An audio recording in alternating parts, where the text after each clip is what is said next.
Monster Itch, Ghost Attack, Chapter 3. Sarah had recovered from her sneeze, but she was still bent down, reaching for the can of powder. "Ha ha, very funny," she said, not looking up. "Nice try, but you'll have to do better." Then she looked up. Sarah screamed. I grabbed her shoulder and dragged her toward the door. Halfway there, she started moving on her own. We both shot for the stairs. I looked over my shoulder on the way down, but nothing was following us. We didn't say anything more until we got to the bottom of the stairs. My heart was pounding so hard I couldn't hear it. "What was that?" Sarah said. "Did we really?" I said. "It couldn't be," Sarah said. "It had to be," I said. "Maybe we didn't see what we thought we saw," Sarah said. "There's a lot of stuff crammed in that attic," I said. "Maybe it was like a mannequin or reflection in a mirror. Or a painting," Sarah said. I knew neither of us sounded very convincing, but a tiny part of my brain was already doubting I'd really seen a ghost. "We need to go back to make sure," Sarah said. "No way," I said. I checked my arms. The blotches had faded away. That was weird. "Come on, we'll go up, we'll turn on all the lights, we'll look all around," she said. "Maybe we'll figure out what we really saw. Then we can stop worrying." Okay, I definitely didn't want to go back to the attic, but if she was brave enough to suggest we go do it, I had to be brave enough to go along with her. And she was right. If we found an explanation for what we'd seen, we could relax. It would be terrible to spend the week wondering what I'd run into every time I turned a corner or walked through a doorway. We went up the stairs. I expected my arms to itch again, but they didn't. We found the switches and turned on both ceiling lights, and we each grabbed a flashlight from a box marked emergency supplies. We checked every inch of the attic. There was nothing that could be mistaken for a ghost, even if your eyes were dusted with vanishing powder. "Maybe it was real," Sarah said. "But why isn't it still here?" "I think we scared it off," I said. "You can't scare a ghost," she said. "How do you know?" I asked. She opened her mouth, and then she shut it. "We don't know anything about ghosts," I said. "I guess you're right." I backed away from the attic. "Let's go outside." I wanted to be in a place where a ghost couldn't sneak up on us. "Were you two wrestling?" Grandma asked as we walked past her on our way through the kitchen. We were playing ghost tag," I said. When we got outside, we walked across the field and back toward the little creek that cuts through the property. My arms started to itch a bit more. I thought about how they'd itch when I first went into the bedroom and into the attic. And later, they didn't itch, even when I went back to the same spot. An idea, a crazy, unbelievable, amazing, astounding, ridiculous idea trickled into my mind. "Sarah?" "Yeah?" "This is going to sound totally crazy, so promise you won't laugh," I said. "I might never laugh again," she said. "What do you want to tell me?" "I think I might be allergic to ghosts," I said. To my relief, Sarah didn't laugh. "I think the ghost might have been in my bedroom when I went there the first time," I said, "and then it wandered up to the attic when we all went to the bedroom. Maybe it doesn't like crowds. I think it was giving me the rash." "And you're not itching at all now?" Sarah asked. "I wasn't," I said, "until we got near the middle of the field. I think the itch is getting worse again." As I stared at the small blotches that dotted my skin, Sarah said, "That's it!" "What's it?" I asked. "You're like a tracker," she said. "The itch is a signal. If we see where it gets weaker or stronger, maybe we can find the strongest spot and find the ghost and see if that's what it really is." At first I was going to tell her that was a ridiculous idea, But after I thought about it, I realized she was right. That still left one question. Do we really want to find it? I asked. I glanced back at the house. It did sort of look creepy and spooky. So did the woods off in the distance, far beyond the creek. It could be something else you're allergic to that moves around, like a bird or a mouse, she said. It would be good to find out for sure. But if it is a ghost, I don't want to find it, I said, especially if I'm allergic to it. Would you rather have it find us? Sarah asked. I'm not all that thrilled with either of those choices, I said. She put a hand on my back and pushed me toward the creek. Come on! It'll be fun, like a video game. Hold your arms out where I can see them. Wow, that really is an ugly rash. We crossed the stream at the shallow spots, stepping on rocks so our sneakers wouldn't get too wet. The rash grew larger and itchier. Sarah's idea was working. Then after we'd walked a little farther, the rash started to fade. That was good, because I had a hard time keeping myself from scratching it. We're moving away from the ghost. Try going left, Sarah said. I did. The rash faded more. It has to be to the right, she said. I turned and realized I was facing an old barn. Sure enough, as I walked closer, the rash grew larger and darker and itchier. Please be a bird, I thought. Please be a bird. Please be a bird. Please be a bird. He's in there, Sarah said when we reached the barn door. No kidding. My arms were well past Tarantula again, and on their way to Bobcat. I gave both arms a couple of small scratches. We went inside the barn. It was empty, except for an old tractor and some rusted hand tools. No ghost. I would be really happy to spot a mouse right now, or anything else I couldn't see through. Sarah pointed to a ladder that led to the hayloft. We have to check up there. I guess. I followed Sarah up the ladder. The ghost was there. He seemed even clearer now, though he still wasn't solid.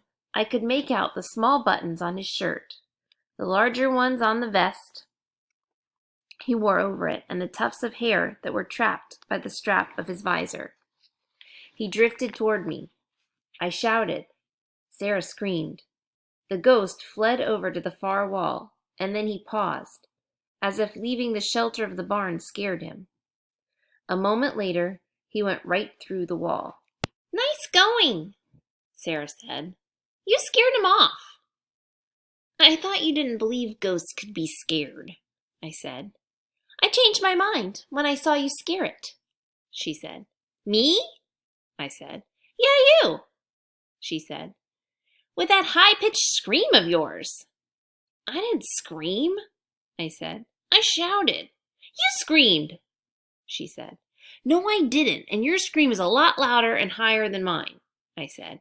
No, it isn't. Yes, it is, I said. Is not, she said. I was about to reply, is too, when I noticed my rash was gone. Now there was no doubt in my mind I was definitely allergic to ghosts. Or at least to this ghost. Unfortunately, I knew there was nothing in the box for a ghost allergy. I took a closer look at my arms. They were still a bit blotchy. Maybe the ghost hadn't gone far away. Now what? I asked. We need to think about this, Sarah said. But not here, I said. Even though the ghost was gone, the barn was still dark and kind of creepy. Let's go to Gramps' studio, Sarah said. I want to check it out anyhow. We walked to the garage right next to the house. I watched my arms the whole time, but the faint blotches never changed. There was a room upstairs where Gramps did his drawing. It had all sorts of paintings and sketches on the walls and a suit of armor in one corner. I'd just picked up the latest copy of Little Grendella from a bookcase next to Gramps' drawing table when my arms started to itch. The ghost came right through the wall. He moved toward me. A shout rushed from my lungs to my throat. A hand clamped over my lips. My cheeks almost exploded as my shout got trapped inside my mouth. But this time, the ghost didn't flee.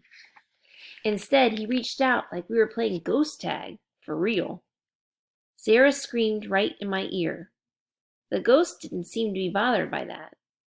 He put his finger on my arm. My skin felt like it was on fire. Sarah clamped her hand harder across my mouth. My arms were dark purple now. I was afraid my flesh would fall from my bones. I tried to pull free from Sarah so I could race away and stop the pain. "No!" Sarah said. "Wait, look!" She unclamped my mouth and pointed at my arm. Her eyes grew wider in amazement. I looked, and my own eyes grew wide, and naturally, I let out a shout. Or maybe it was a scream. Chapter 4. Something was written on my left arm, as if part of the rash had been wiped away by the ghost's finger. Thistle. I checked my other arm. There was a message on it too. Please help. Both arms were bathed in an itch so fierce it felt like I'd tried to embrace a bonfire. I'd never felt anything even halfway as bad as this, and I'd had some legendary wipeouts on bikes, skates, and scooters. I turned towards the stairs. I knew the pain would vanish as soon as I moved away from the ghost. But before I even took a step, the itch had already started to fade. I looked back up at the ghost. It was fleeing again, and just like in the barn, it paused by the wall, as if it really didn't want to leave the garage. But then it leaped through the wall and was gone. "You scared it off," Sarah said. "You really need to learn to control that horrible scream of yours." "It's not a—" I sighed and let it go. Maybe my shout was a little bit screamish, but not a whole lot. Never mind. At least we have a message. I watched the words disappear as the rash around them grew fainter. But the rash didn't completely fade. It looked a bit redder and larger than when we'd entered the studio. "But what does the message mean?" Sarah asked. "It's about the town," I said. "I think we need to do something in Thistle's Falls to help the ghost." "If we want to help the ghost," Sarah said. "We sort of have to," I said. "Otherwise, it might keep showing up and making me itchy." "So we don't have to help the ghost," Sarah said. "I'm not getting itchy." I stared at her. She laughed. "I'm kidding. There's no way I'd miss out on this." "Thanks," I said. "I wonder what we have to do." "We won't know that until we figure out what the message means," Sarah said. "Wait!" She grabbed my arm. "Ouch! Let go!" She let go. Then she told me her idea. "We don't need to guess about the message. We can track the ghost down again and ask for more information." No! I was absolutely not going to suffer through another round of rash writing. "We'll go into town and figure this out." "Sure, we'll try that first." Sarah looked at her watch. "It's almost time for dinner. We can go into town tomorrow." As if on cue, we heard a ding-a-ling-a-ling sound from outside. When we left the garage, I saw Gramps on the porch ringing a triangle. "I found it in the kitchen," he said. "In the old days, they used to call the farmhands in for supper." "There are a lot of interesting old things all over the house." "That's for sure," I said, letting out a quiet sigh. Sarah sniffed the air. "Something smells great." That was sure true, too. Dinner was awesome. Our grandparents wanted to have a special welcome to our new home meal to celebrate the move. Grandma had cooked up a pot of her famous tomato soup. Gramps fried up a batch of his handmade pierogies, which are little pockets of pasta stuffed with mashed potatoes. I feel that any dinner where you get pasta and potatoes is a great dinner. There were plenty of vegetables, too. I usually don't like broccoli, but Grandma had roasted it in the oven and it was delicious. In the middle of dinner, my arms started prickling. I caught a flicker of motion by the doorway that led from the kitchen to the hall. The ghost was there. I looked at Sarah. She saw it. I watched Grandma and Gramps. Neither of them seemed to see it. I guess when you got vanishing powder in your eyes, and also got it on something that was already vanished, strange things happen. The ghost drifted closer. The itching grew worse. It was time to test Sarah's theory. I let out a scream. The ghost backed off, but he didn't flee as quickly as before.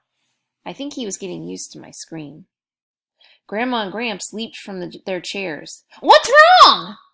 they both asked. "I saw a mouse," I said. I pointed at the floor. "If mice make you scream, you're going to lose your voice this week, and we're going to lose our hearing," Grandma said. "This is a country," Gramps said. "You can't not see mice. They're everywhere." "Sorry," I said. I glanced toward the doorway.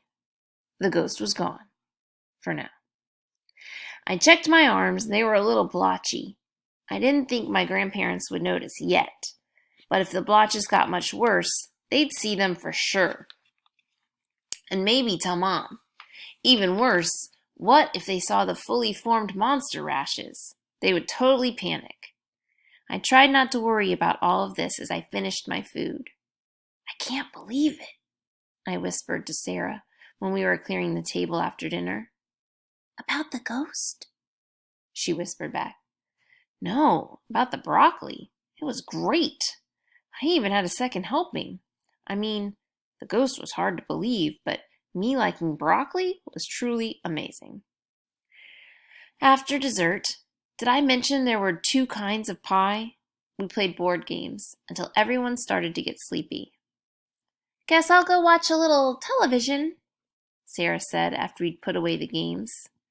"Actually, I think I'll watch a big television." She flashed me a grin. "It's not hooked up," Grandma said. "No cable, no satellite, no broadcast. Sorry."